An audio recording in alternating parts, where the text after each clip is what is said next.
Hello, my Panda Pals, and welcome back to the channel. Today is part 2 of what happened on Before the 90 Days, Season 7, Episode 5. So everyone, gather real close, and let's get this show started. Let's check in with Tigerlily and Adnan. The wedding is in full swing, and this thing is huge. There is live music, flowers imported from Thailand, the best food, cool-looking dudes in masks, and hundreds of guests. Like, it is extravagant AF. The two head into the back to get changed into their second outfits, and Tigerlily is a little annoyed because Adnan is walking around with his shirt off and Shay is right there in the room with them.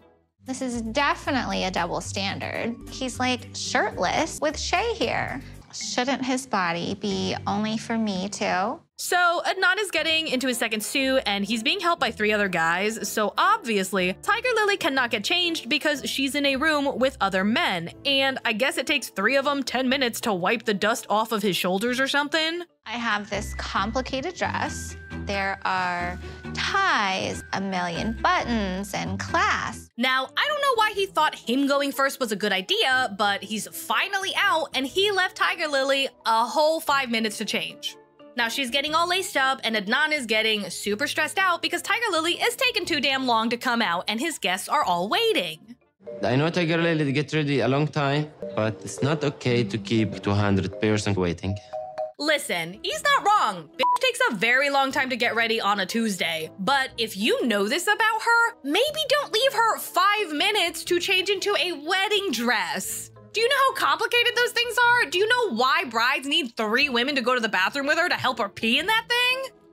He enters the room and he's like, baby, you gotta speed it up. And Tigerlily's like, baby, I will take as long as I take. And he's like, okay, baby, well, you're always late. And oh my God, I kind of just want to shove a pacifier in his mouth so I can make him shut up. Anyway, Adnan does kind of realize that he's being stupid for rushing a woman trying to get into her wedding dress. And so he does pause and apologize, and he tells everyone outside that they need to give his queen all the time she needs to get ready. I can't believe this is my wife. She is so pretty and beautiful. I'm so lucky to have a wife like this. I often forget that she is 41 and her child groom is 22. Like when she was busy graduating college, he was busy being born. She says that she knows that they have their issues, but their love is super real, so they can conquer anything. If Adnan was a serial killer, as long as he didn't want to turn me into a skin suit, that would be okay. I want to interject a second to say something completely random, but when I make these recaps, clipping Tigerlily is so tough because girl takes the longest time to say the shortest sentence. So it's really difficult to put in clips of her speaking and not have it be flagged for copyright. Cause she's sitting over here and she's like if he was a serial killer and you know, and I'm like, no, I don't know. What? Like, bitch, get to the point a little faster.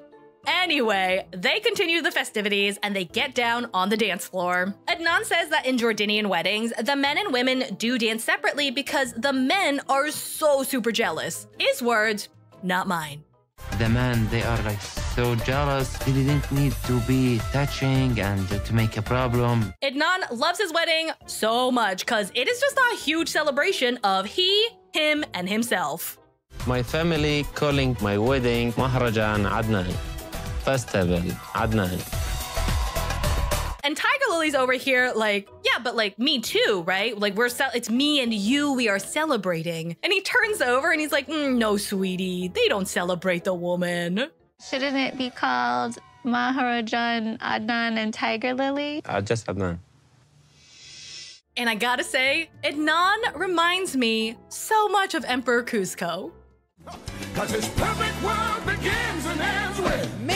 What's his name? Cusco. Cruz and Shay are having an absolute blast, and Shay does say it really feels like a celebration more for Adnan. And Cruz is like, yeah, but whatever. If they get divorced, we at least got to come to this kick-ass wedding.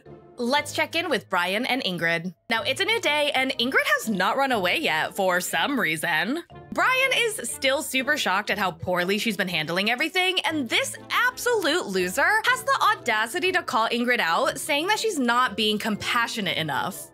Shows a lack of compassion, and it makes me look at her in a different way. It's not a good feeling. Now, I don't want to go on another rant here, but oh my God, I hate how Brian thinks that he is some kind of inspirational underdog that beat all the odds and came out on top. When in reality, he is just an asshole who literally fucked around and found out. He lied, he cheated, he stole, he thought he was some kind of infallible mob boss, and he treated everyone around him like absolute shit.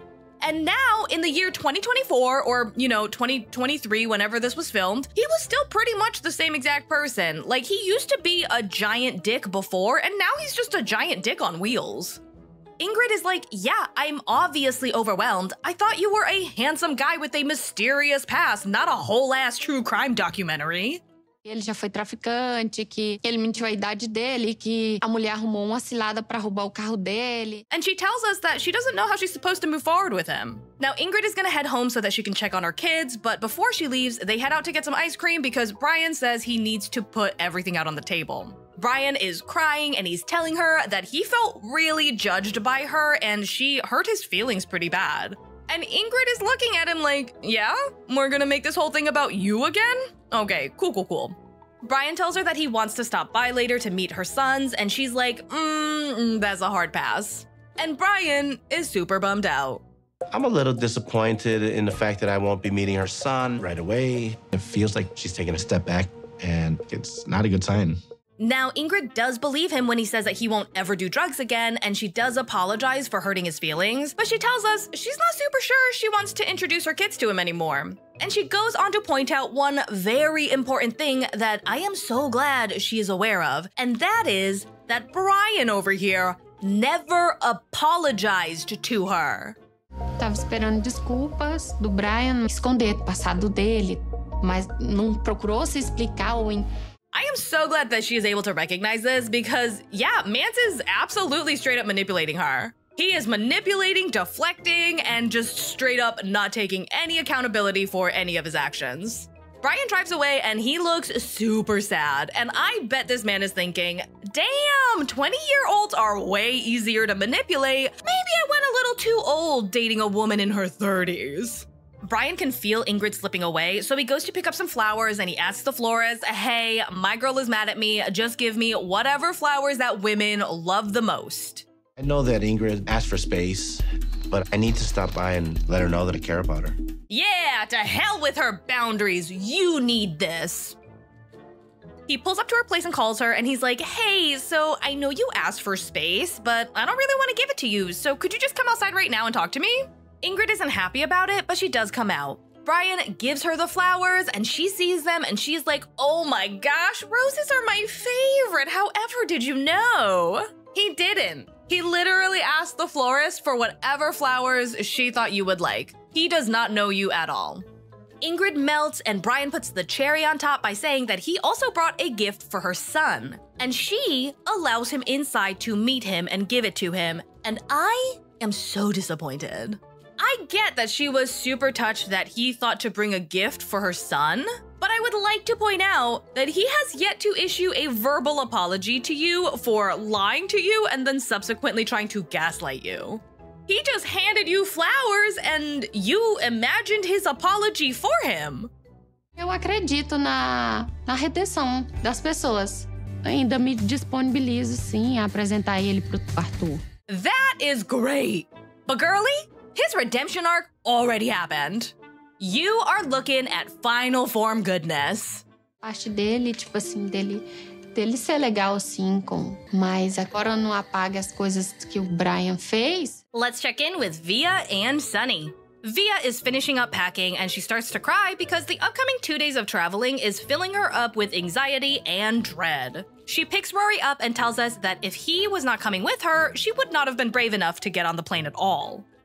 I'm comfortable with Rory. Rory knows me. I'm hoping that when I get there and I explain that to Sunny, he'll be understanding. Yeah, I don't really think that your boyfriend's gonna be super thrilled to hear that your ex-boyfriend brings you such immense comfort and knows you on such a deep personal level that you would not have made this trip without him. Rory asks what the game plan is, and she says that when they land, she's gonna go off with Sunny by herself and then tell him about Rory, and then eventually in a few days, she would like the two of them to meet. However, she is super scared that when she tells Sunny that he's gonna lose his absolute shit and break up with her.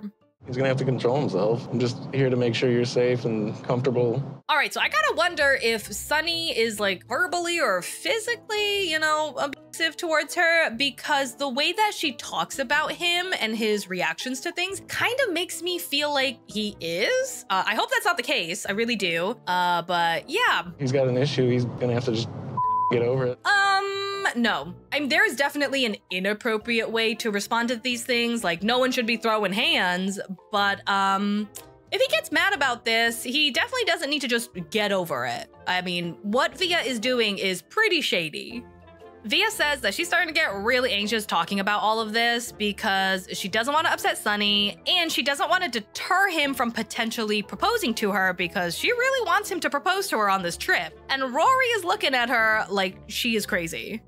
Don't you think that's kind of soon?